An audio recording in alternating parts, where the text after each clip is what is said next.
Hello, how are you? বরাবরের মতো আমি Sheikh Farid, assistant professor English. গ্রামারের একটা অতি গুরুত্বপূর্ণ ব্যাপার নিয়ে আপনাদের সামনে হাজির হয়েছি এবং আমি চিন্তা করলাম আপনাদের সাথে ব্যাপারটাকে একটু শেয়ার করি। ইভেন আপনারাও কিন্তু অনেক সময়ই এই সমস্যার সম্মুখীন হন বা তার ব্যবহার আপনারা বুঝতে পারেন না। তাই আমি সেই ব্যাপারটা নিয়ে আজকে আলোচনা করব। সেটা হলো, আপনারা দেখুন, case in apposition. Case in apposition. Case in apposition. আপনারা দেখুন, প্রায়ই আপনারা এই টার্মটার সাথে পরিচিত হন বা আপনারা মুখোমুখি হন। কেস ইন অ্যাপোজিশন, এটার ব্যবহার কি বা what is case in apposition? আসলে কেস ইন অ্যাপোজিশন হলো একটা শব্দগুচ্ছ, অর্থাৎ কয়েকটি শব্দ মিলে যদি পূর্বের নাউন সম্পর্কে কোনো অতিরিক্ত তথ্য প্রদান করে, তবে ওই শব্দগুচ্ছকে আমরা একত্রে কেস ইন অ্যাপোজিশন বলে থাকি। তাহলে কেস ইন অ্যাপোজিশন হলো সাধারণত নাউনের পরে বসে। এটা কিন্তু আমাদের খেয়াল রাখতে হবে। কেস ইন অ্যাপোজিশন সবসময় আসলে কিসের পরে বসে? আফটার নাউন, অর্থাৎ আফটার এ নাউন, অর্থাৎ আফটার নাউনের পর কেস ইন অ্যাপোজিশন বসে। আর কেস ইন অ্যাপোজিশনের কাজ কি? কেস ইন অ্যাপোজিশনের কাজ হলো নাউন সম্পর্কে কোনো অতিরিক্ত তথ্য প্রদান করা। এটা কিভাবে বসে এটা আমি আপনাদের সরাসরি দেখাবো, একেবারে প্র্যাকটিক্যালি সেন্টেন্সে প্রয়োগ করে। দেখুন ভিউয়ার, কেস ইন অ্যাপোজিশন আসলে কি বা কিভাবে বসে আমি যদি একটা উদাহরণ দেই। Mister Rahim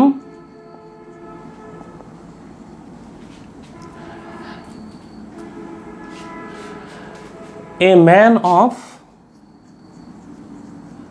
man of Bangladesh, a man of Bangladesh is my brother. তাহলে খেয়াল করুন,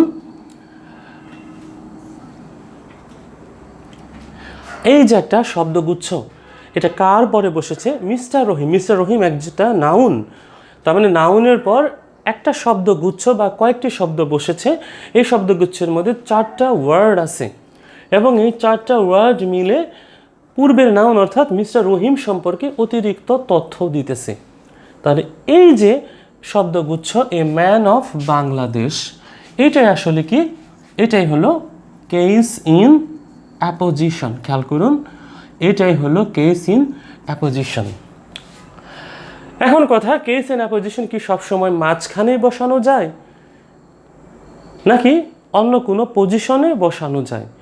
আপনাদের মনে রাখতে হবে, কেস ইন অ্যাপোজিশন শুধু সেন্টেন্সের প্রথমে বসানো যায় না, এটা মাঝখানেও বসানো যায়। ইভেন এটা আমরা ইচ্ছা করলে শেষেও কিন্তু আমরা বসাতে পারবো। তাহলে ওই ক্ষেত্রে কি করতে হবে? কেস ইন অ্যাপোজিশন যদি আমরা মাঝখানে বসাই, তবে যতটুকু কেস ইন অ্যাপোজিশন তার উভয় দিকে আমাদের কমা দিতে হয়। তাই আমি মিস্টার রহিম কমা দিয়েছি, তারপর যখন কেস ইন অ্যাপোজিশন শেষ হয়ে গেছে তারপর একটা কমা দিয়েছি, তারপর আমার মূল যে অংশটা এই সেন্টেন্সের mister Rahim is my brother. তার মানে আমি কেস ইন অ্যাপোজিশনকে সবসময় আলাদা করব মূল সেন্টেন্স থেকে, আর এই জন্য এর উভয় দিকে সাধারণত কমা দিতে হয় এবং সাধারণ কমা দিতে হয়। এটা কিন্তু শেষেও বসতে পারে। তখন কি হয় দেখুন, আমি যদি শেষে বসাই তাহলে মিস্টার সালাম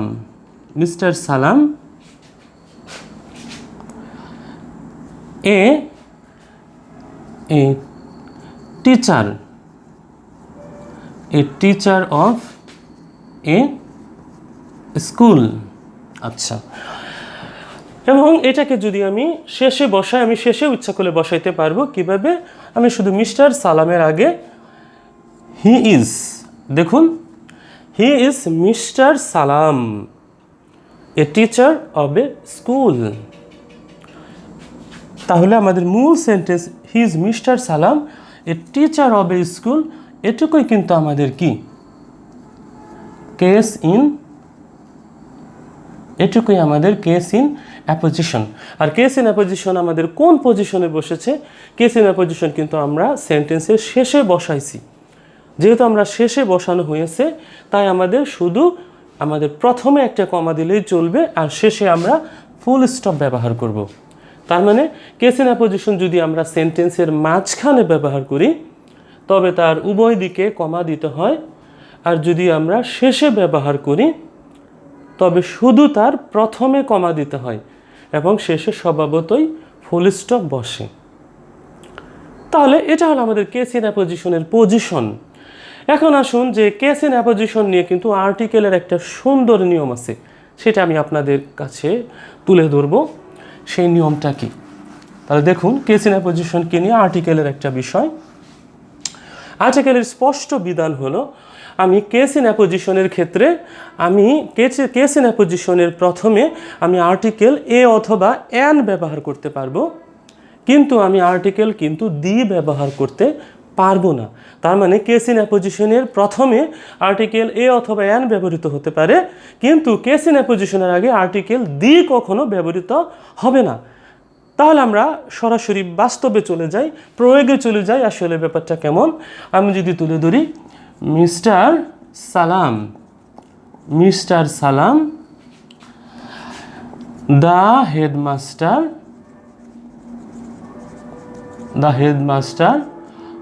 of a school is my relative. খেয়াল করুন, তাহলে কেস ইন অ্যাপোজিশন কোনটুকু? The headmaster of a school. আর মূল অংশটা হলো মিস্টার সালাম ইজ মাই রিলেটিভ। যেহেতু এটা একটা কেস ইন অ্যাপোজিশন, তাই আমি কেস ইন অ্যাপোজিশনের আগে আর্টিকেল দি ব্যবহার করব না।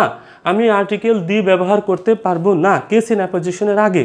তাই আমাদের এই সেন্টেন্সটা কিন্তু আসলে গ্রামাটিক্যালি অনেকটাই ইনকারেক্ট হয়ে যাবে।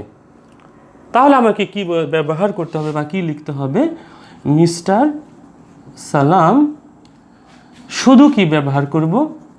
Headmaster of a school is my relative. তার মানে কেস ইন অ্যাপোজিশনের আগে আমাদের আর্টিকেল এ অথবা অ্যান ব্যবহার করতে সমস্যা নাই, কিন্তু সমস্যাটা কোথায়? সমস্যা হলো আমি যদি আর্টিকেল দি ব্যবহার করি, এবং আমাকে আর্টিকেল দি ব্যবহার করা যাবে না। কিন্তু আমি আর্টিকেল এ অথবা অ্যান ব্যবহার করতে পারতাম, এখানে কিন্তু আমাদের কোনো সমস্যা ছিল না। এখন কথা হলো আপনাদের, আমি যদি এ অথবা অ্যান ব্যবহার করতে পারি, যদি দি ব্যবহার করতে না পারি, তাহলে আমি যখন এই সমস্ত বাক্যকে আমি যখন কমপ্লেক্স সেন্টেন্সে রূপান্তর করতে যাব, তখন আমি কিভাবে করব? হ্যাঁ, তখন আমার ওই জায়গাতে একটা মজার বিষয় হলো, আমি যদি দেখি কেস ইন অ্যাপোজিশনের আগে আর্টিকেল দি ব্যবহৃত হয় নাই বা কোনো কিছু ব্যবহৃত হয় নাই, তখন যখন আমি কমপ্লেক্স করব, তখন আমি কিন্তু আবার আর্টিকেল দি আনতে পারবো। এটাই হলো গ্রামারের নিয়ম। আর এ অথবা অ্যান যদি থাকে, তবে সেটা আমাকে অটোমেটিক্যালি ব্যবহার করতে হবে। কিভাবে? দেখুন, এটা একটা সিম্পল সেন্টেন্স। এটাকে যদি আমি কমপ্লেক্স করি, তাহলে কি হবে? মিস্টার সালাম who is the headmaster of a school is my brother.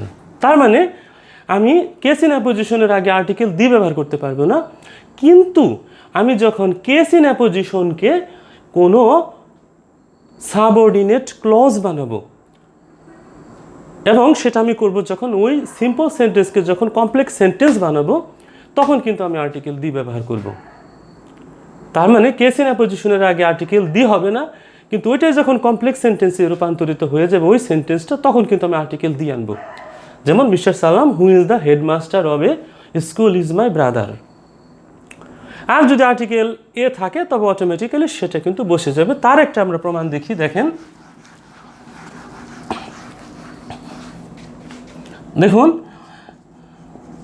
Mister Kalam a man of a village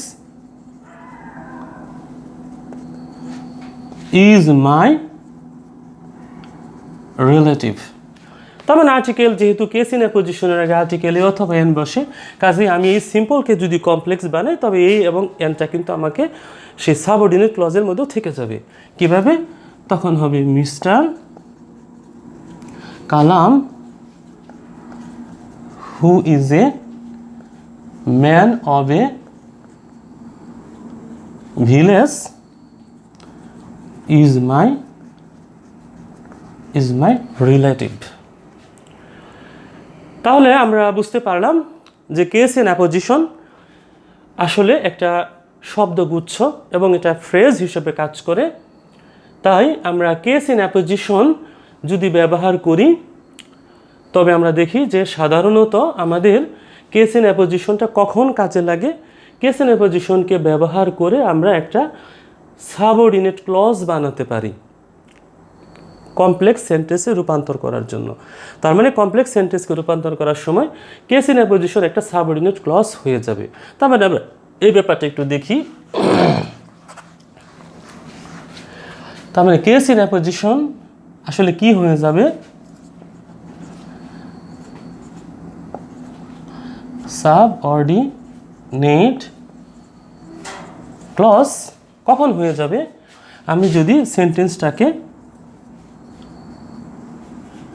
complex সেন্টেন্সে রূপান্তর করি। আশা করি এই ব্যাপারটা বুঝতে পেরেছেন আপনারা। সবাই ভালো থাকবেন, আজ আর নয়। পরবর্তীতে আপনাদের যদি কোনো বিষয় জানার দরকার পড়ে কমেন্ট বক্সে অবশ্যই কমেন্ট করবেন। Thanks to all.